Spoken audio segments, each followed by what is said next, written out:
In this video, I'm going to talk about the first wave of Blu-ray beings and how that manifests here on the planet. So if you're keen to find out, please keep watching.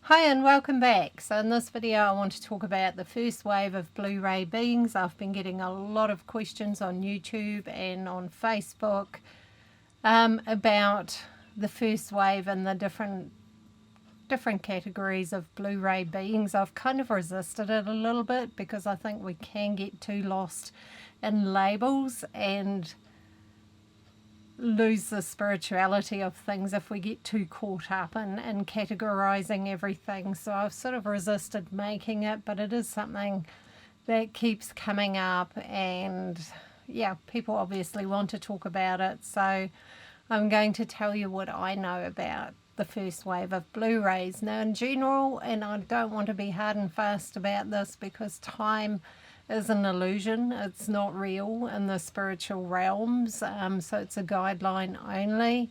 But in general, they came in between 1945 and 1970, at about that time frame. So yeah, those were sort of the earliest arrivals of the Blu-ray, and then the next ray became a little bit more, the one after that, a little bit more outgoing and a little bit more towards the indigo direction, you know, as the Blu-ray transformed and evolved and different beings came in on different soul missions, because we're not all the same. We have our own spiritual soul missions. But a lot of the ones who chose to come in at around the first wave time had a very particular soul mission here on Earth. And their biggest mission is anchoring energy and transmuting energy and transforming energy from the denser third dimensional, and I don't like to say darker, but okay, darker energies that aren't very high vibrational. So yeah, they're here to transmute that. They often make excellent energy healers because they find it quite easy to transmute energy. And they'll do it in places and situations and workplaces, all sorts of places. And quite often, after a few years of this, it becomes too much and they can withdraw more and more because they're feeling drained. They may be having health issues and not feeling very good and just feeling really wiped out by life. So isolating and self-isolating is a very, very strong trait for the first wave Blu-ray beings. To some of them may even live like almost complete hermits because it can become just too draining and too uncomfortable. The later Blu-rays also had that, but not quite as strongly as the first wave. They were starting to get better at coping with those kind of energies than the earlier beings that came in. So yeah, quite a few of them have tried relationships, love relationships, romances and things like that, but quite often end up alone again because they can't actually tolerate the dysfunctional energy that's quite often a part of earthly relationships. You know, people controlling each other, manipulating, becoming codependent and things like that. Those things are very, very uncomfortable for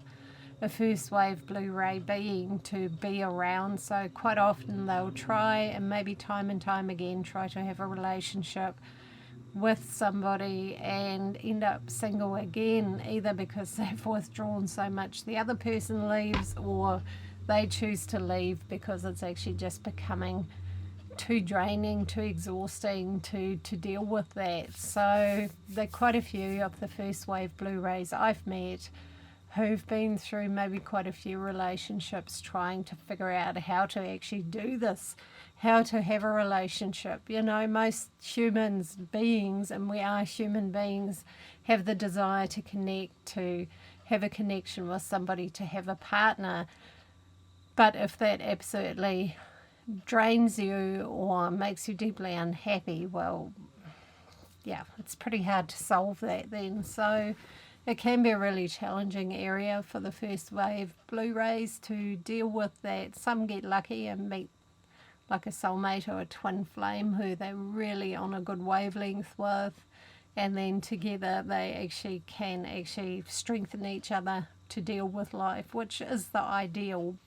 They may even walk away from family, especially if it's toxic. They might have tried for years and years and years to understand or fit into their family, but the family dynamics are just too confusing and too unhealthy for them. So they're even beings who may walk away from their family, not out of hatred, not out of anger, but simply because they don't know how to deal with it. So it's better just to pull back and withdraw. So that's a very, very common theme in the first wave blue rays' lives, is where they may still have a relationship, but it's quite superficial, and they might see each other occasionally. The odd one may be lucky and has grown up or was born into a family that's very open-minded and very accepting. And yeah, for them, family is a good thing. It's a support system for them, but quite a lot it's not. The first wave blue rays are very attuned and spiritually strong, but they still find this reality, this dimension, this level of energy we live in here on the planet very dense and very tiring to deal with. Quite often as children they intuitively knew that it shouldn't be like that, and may have even tried to do things that aren't exactly possible in this dimension. I know, I've talked to quite a few people who've told me different stories of things they did as children, trying to kind of go against the material world and the material ways things worked, like trying to fly and things like that. And flying was one of mine too. I try to do that repeatedly. Quite often blue ray beings, you'll see them quite a bit on the internet, rather than hosting huge events with hundreds of people watching. So the first wave have a tendency to share their knowledge via the internet, via social media or books or writing and things like that, rather than speaking in front of large numbers of people. And that is purely a comfort level thing. That the big groups become quite exhausting for them, so sharing it online is a lot easier, a lot more manageable, and energetically more sustainable for them. So you'll quite often see quite a few blue ray beings who, when they were children, the technology wasn't such a big thing, but they've actually really stepped up and embraced it more than other people in that age group. So yeah, internet's a brilliant thing for blue rays and a wonderful way for them to share what they know. Here's another hard one for them. And for the first ray blue waves, it's a bit more intense than for other blue rays even, and that is they attract toxic people. And that is essentially at a soul level to transmute that energy. But they do need to learn not to do that to their own detriment. No one's come here to annihilate themselves or to be abused or to go through really awful experience in order to transmute energy. That's not necessary, and that doesn't need to be like that. And it's okay to remove themselves, but they'll quite often kind of attract somebody who's toxic or negative or something like that, and yeah, they'll go through an interaction. And the wise thing for the blue ray to do is not to engage too much with that person, but to send them some nice light, some love, some good energy, but also to know that it's okay to walk away. You don't have to stay there and deplete yourself and exhaust yourself. But they seem to be quite a strong magnet for people like that. And also they attract people, not just toxic people, but people who are very lost or unhealed or unwell or emotionally distraught and things like that. And that is that attraction to the first wave blue rays, because people on an unconscious level sense that that person can transmute some of that energy for them. They aren't fully aware of it generally. It just happens like that. And it's a huge lesson for all blue rays, not just the first wave, to learn that going through those sort of experiences will deplete you. It will exhaust you. It will make you want to withdraw even more. And that you don't have to do that. Being truly spiritual is not about being a martyr. It's also about allowing other people to experience their own soul's lessons and growth. Sometimes we have to step back and just let them go through whatever they need to go through in order to awaken. Because really a lot of people who have awakened, who've become very profound people, had some pretty tough experiences that made them wake up. So since we don't know everything about somebody else's journey and their soul lessons, we sometimes need to step back and let them learn for themselves. We're not here to save everybody. We're here to do our part of the whole dance, and mostly to transmit energy and to exchange information and to share our information, share what we know, share what we see with others, and what they do with that is absolutely their business. If they don't want to know, if they don't want to act on that, that is fine, that is their right. But this is really important, because otherwise if blue rays keep allowing that to happen, they can actually become very unwell and ill themselves if they spend all their time trying to save ill and unhealthy and unhappy people. It will deplete their own energy. They'll actually become overwhelmed by all of that kind of energy, and their own brighter energy will start to get subdued, and they will not feel good or feel well. So be aware of that, please. First wave blue rays, or all blue rays, please. This applies to all. In general, the first wave are the same energy as any other blue ray, but they have it a little bit more intensely. The experiences are a little bit more intense for them often. In the whole energy dynamics of that, they're often depleted by toxic work environments too. Quite a few blue rays I've met have actually become unwell, become unhealthy, had mystery illnesses like chronic fatigue syndrome, fibromyalgia, all sorts of things like that, or even things that nobody knows how to put a label on, and they've become unable to work. And that is actually self-preservation. So it's very important as a first wave blue ray to work in a healthy environment. That is sometimes or often even more important than the actual job, is that you're surrounded in an environment that's not hostile or toxic or depletes you too much, somewhere where you feel good and you feel happy and you feel like you're okay there. That can be more important than the actual level of the job itself. So make sure you don't allow yourself to run down and burn out and end up, very unwell. That won't solve anything for you.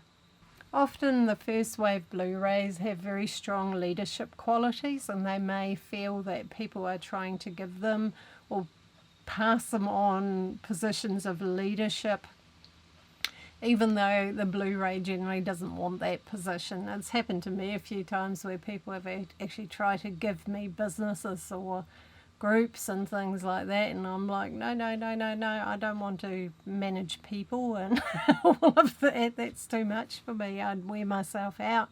So I've always turned those things away, because I know for a fact that it would deplete me too much. But quite often they have natural leadership abilities, because they're very fair, they're very just, they have a lot of integrity, and would actually make very good leaders, as long as it didn't deplete them or completely wear them out. So there's a fine balance in that. If you're a first wave blue ray and you have been in positions of leadership, well done. because that's a really positive thing, because you would be a good and a strong and a fair and a just leader, which is really what leaders should be. And a good leader empowers the people who are around them. They don't put them down or make them feel less than. They actually empower them and work as a team. So that's why First Wave Blu-rays have such strong leadership qualities. One thing that's really important to remember for First Wave Blu-rays and all Blu-rays is that you are never alone, ever. Your spirit helpers, your guides, spiritual beings, whatever they may be for you, whether it's ascended masters or whatever you choose to believe in, a lot of those energies don't actually need names or labels as far as they're concerned, but they often take them on board because people like that and relate better to an energy being that has a name than they would in something that was just pure energy. So whatever that is for you, however you feel that or connect with that, know that they're always there for you. You came here for a reason. You came here to make a difference. You came here to transmute energy and share knowledge and kindness and love, and your spiritual helpers have your back, and they're there for you, and they're always there for you. So on a spiritual level, you're never all alone. That just is not how it is, but it can feel like that because having a human connection is important too. So it's actually one of the reasons why I wanted to start talking about this, and I made a Facebook group too called just Blu-ray Beings, and it was to foster a sense of community so that Blu-rays could befriend each other and have a sense of community and support and be around people who actually understood them rather than people who just went, oh, they're a bit weird. So that was my whole aim in creating that, was to have this community of people who can support each other. So please feel free to join that group if you would like more of a sense of community. So the biggest lessons for First Ray Blu-rays is, like any other Blu-ray, is self-care,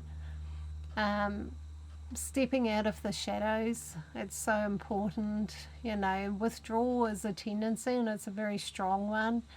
But if you don't feel comfortable in crowds of people, yeah, we do have the internet now. You can connect, you can share via that just to see how that feels. But do share your light, do share your energy, but do it at a pace and at a rate that's comfortable for you. You know, I know for me, I really depleted myself when I was travelling around doing fairs, and every weekend I just had people in and out of here all day, 2 days in a row, and by Monday I was just wrecked, really exhausted. And I kept getting colds and flus and bugs, and my whole system just wasn't coping with that. So that wasn't a good way for me to work. I realise that now. I tried for ages, but it just didn't quite work for me. So for me, yeah, I do YouTube, I work online, and I also see people in person, but that's only 1 or 2 at a time. You know, that's not whole days stacked up of people coming in and out. So for me, making some decisions for my own well-being, that didn't mean I ran away and isolated myself. I still have connections, I have friends, I have people I spend time with, and I have some beautiful clients who've become friends, and I love connecting with them. So I feel really blessed that I'm able to do that. So yeah, find a balance that works for you, because yeah, that sensitivity can be hard to deal with.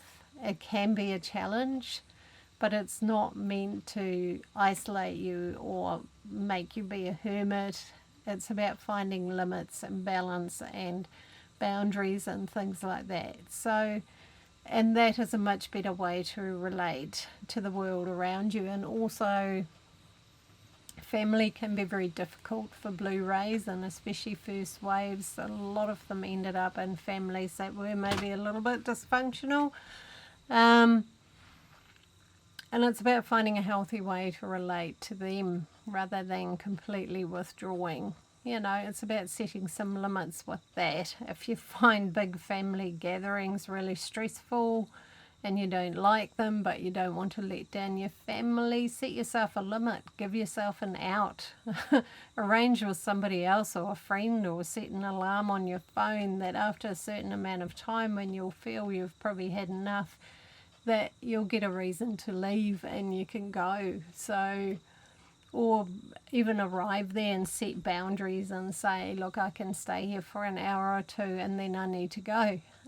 So set limits like that so that you don't end up absolutely depleting yourself, and can maintain your energy and keep sharing your light here. You know, if we're completely depleted and exhausted and have no energy, we haven't got much left to share. So, and we're not meant to be doing that. So if you are of the first wave, I'd be really interested to see how that works for you.